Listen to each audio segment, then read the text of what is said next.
AITA for reminding my friend that just because she's poor doesn't mean I am. What does that mean? Welcome back. If you are new here, we read Reddit stories a lot from the AITA subreddit, but we do it a little differently around here. I try to decide who the red flag in the story is by braving my social anxiety and running through a gigantic public park with a ginormous red flag. That sounds right up your alley. Gently press the subscribe button. Please do not smash though. We are not animals on this channel. Please do not do that. AITA for not buying my wife a plane ticket so she is missing the family vacation. My wife is horrible with money. At the beginning of our marriage, we pulled out money together and she would use all of it. Her job pays shit compared to mine, so when we combined the money, she went crazy. Well, I would say that you're gonna pay for this, but that probably sounds fun to you. So I had many conversations with her over it and even tried to get her to take a money binnacle class. Okay. Here we go. Over time, it got worse and worse. About a year ago, I learned she was in bad credit card debt. I gave her he chose of divorce, or we separate our money and she needs to fix her debt ASAP. Is there a Shih Tzu running across your keyboard right now? Why are you typing like this? To her credit, she took it seriously and she is fixing her credit card debt. We have separate money and I pay for the bills while her only worry is to buy groceries. My family has a big vacation coming up and everyone is invited. The trip is to Europe and plane tickets are going to cost $1,000. My parents are going to pay for the resort, so the only thing needs to be paid is the plane ticket and fund money for the trip. I plan on going. She informed me that she will not be able to afford the ticket. I point out the trip is in about 4 months, so she should be able to save up. I will continue to read it exactly how it is because I want you to know the amount of spelling mistakes that are in this. She informed me that she needs to use it for her credit card debt in order to get I paid off. I told her okay, and I'll inform my family side she can't make it. oh, I'll give you a little gallop too, partner. I'll gallop for you. This started an argument that I am not willing to pay for her ticket and me going on vacation without her. I told her this is her own fault, and if she was responsible with money, we would be here. So AITA. God, that was difficult to read. I'm just picturing this dude typing on like a Tamagotchi, just can't even see the buttons. Your wife sucks for being this horrible with money and continuously spending way too much, some of which is not even her money, it's your money. So I do get that grievance. But she's taken actionable steps over a period of time to fix her debt, to fix her spending habits, and I don't think this is worth continuously punishing her over it. You're holding a grudge over something that happened in the past and that she's working hard to correct. So I just, I always view vacationing as like a break, not just from work, but from like daily struggles in everyday life. It's a complete break, in my opinion. It's what it should be.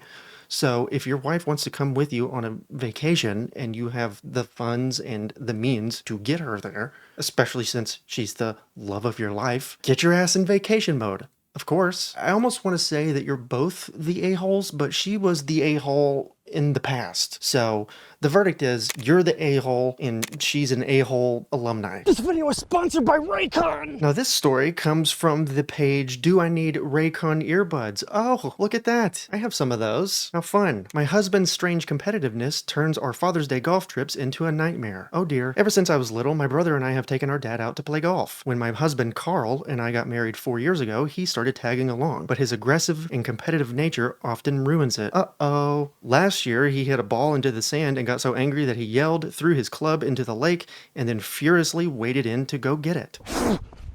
My patient dad always finds a way to calm him down and somehow keep the day from completely spiraling, but I don't want my dad to have to do that this year. I want him to be able to relax on his special day while I worry about Carl. I recently saw a very cool creator named Dustin Poynter talking about his Raycon wireless earbuds and how they have noise-canceling technology. Oh, so nice of you to say this. If my dad had these, he would be able to drown out my husband's blood-curdling screams.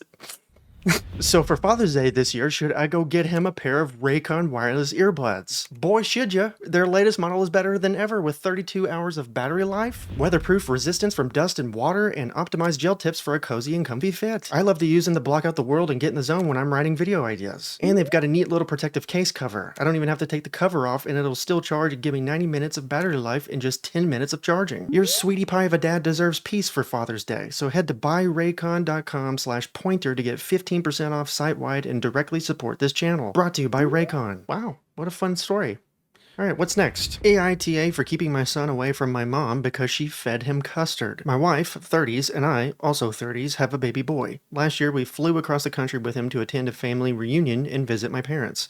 Things were going well until my wife caught my mom, 68, trying to feed our baby custard off a spoon. Interesting that you listed her exact age, but you didn't list you guys' ages. Petty. Trying to feed our baby custard off a spoon against two of our clear rules. No sugar before 1 year old and no spoon feeding. We're doing BLW. My wife and mom had discussed feeding boundaries at length for weeks, and our 6-month-old had just started solids. Since our son's birth, my mom has increasingly ignored boundaries. The first issue was her demanding photos at 9 a.m., despite our previous ask for no photo requests before 10 a.m. No photo requests before 10 a.m.? Are you their parent or their publicist? Jesus Christ. What is that about? Her reasoning: rules don't apply to grandma. When caught with the custard, my wife immediately took our son and left the room, upset without saying a word. I stayed behind and asked my mom why she didn't ask first, and she said, because I knew you'd say no. Oh, you Granny Smith asshole! I was livid. This showed she increasingly overrode our parenting decisions. Later, she tried to brush it off as sarcasm. My mom's sister, who witnessed it, validated my wife's reaction. The next day, we sat my parents down to talk. My mom initially apologized, but quickly backpedaled, changing details. It was a fork, not a spoon. He just reached for it. Things got heated. My dad said we were being harsh, and later, my mom claimed my wife screamed at her. Neither of us remember screaming, but we aren't going to gaslight her. Sounds like you screamed at her. We ended the trip early and pulled back communication. My wife, who had been sending daily photos and videos, stopped completely. I now send occasional ones. We tried working on things. My wife proposed an exercise where they would answer questions about their grandparent expectations, and we would discuss them together. We agreed they could attend our son's first birthday if we completed the exercise. They agreed. Exercise. After multiple reschedules due to my wife's postpartum struggles, we finally set a time last minute, but my mom refused to get dressed to be on video, saying I called every shot so far and that she'd just listen off camera. My wife felt slighted and revoked their birthday invitation. My mom later gave a veiled threat and then a different excuse, but the damage was done and we withdrew further. After further reflection and therapy, we told them we need them to seek therapy before resuming visits. Their response mentioned the screaming again and uncertainty if this will work out, but then still ask for photos every once in a while. Since then, I've kept casual conversation, but deflect photo and visit requests until they start therapy. So, AITA for holding this boundary until therapy happens. Is my wife TAH for yelling or revoking the daily photos in response? For context, they were present at his birth and had 2 good visits where my mom respected boundaries, which made this breach feel even more shocking. I was with you a bit at the beginning here, even though your rules are a little odd and I don't quite understand some of them. It's still very annoying to have your parents not respect your wishes. But you lost me at the end here. I don't know what this is. You expect them to give you all the leeway in the world with rescheduling this video call thing, but the second that she refuses to be on camera, that's like the final straw? Like, what is this? And now I'm rethinking all of some of this other stuff. Like, your punishments don't fit the crime. For example, you end the trip early, you stop communication, and you demand therapy, all because Gran did what Grands do? Grannies feed their grandkids, and grannies love to take photos, and they also get up at 4 a.m. So asking Granny to wait until 10 a.m. to take a photo, 10 a.m. is almost their supper time. So that's crazy. This all just feels like a lot, especially since your grandparents live all the way across the other side of the country, it sounds like, and they don't get to see your son very often. It just feels like you're using your child to control them, and I don't like that you get to disrespect their time over and over again just because she didn't listen to you. And you know what? I don't even think your grandma is an a-hole at all. In fact, I think she's following her instincts, really. So, verdict, you're the a-hole. AITA for reminding my friend that just because she's poor doesn't mean I am. I, 20 female, enrolled in the laundry program at school where I pay a lump sum and they do my laundry for me all year. It's very popular at my university and they pick it up from my dorm weekly. My friend, 21 female, is weirdly obsessed with this and he constantly comments on it for some reason. She always comes over and sees my bag and has some random comments to say. She'll say, how could anyone pay for that? To which I always say, why would I ever do something I don't want to if I can just pay for someone else to do it for me? I'm wondering if she is like this to everyone, because that would explain why she has few friends. Almost everyone I know uses the laundry program. Her unwanted comments make me like her less. She did it again and was like, what a waste of money. The laundry program is ridiculously expensive and no one can afford that. Bitterness is like watering weeds and expecting them to bloom. I simply said that I don't find it expensive at all, and that she finds it expensive because she's poor. Ugh, I'm not, so I'll continue paying for the program. You pretentious little snot blob.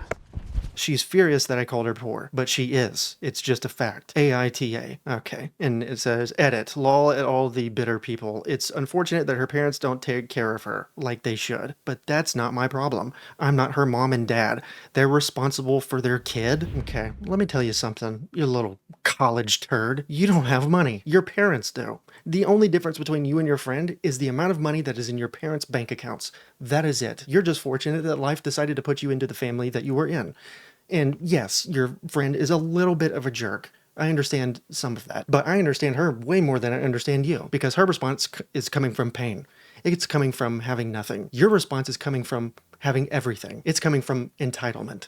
And I know that's where it's coming from, because people who grow up middle class and like lower class, they don't say the things that you just said. So I think you need a little bit more empathy, and I think you need a better understanding of how the world works, because their parents did not decide to be poor. Nobody chooses to be poor. The world chooses that for you. And just because they're poor, it doesn't mean that they're not taking care of their kid. That doesn't make any sense. So I hope that life doesn't drag you down from the tower of your parents' castle to teach you these things. I hope you can just figure it out and find out on your own from college. Verdict: your friend is an a-hole, but you're an even bigger one. All right, these next few Reddit stories I'm about to get into actually ended relationships. You just have to click the box in the top left-hand corner for me to actually get started. I'm sorry, I don't make the rules. Yes, I do. I'm kidding. All right, I'll see you over there. Toodles.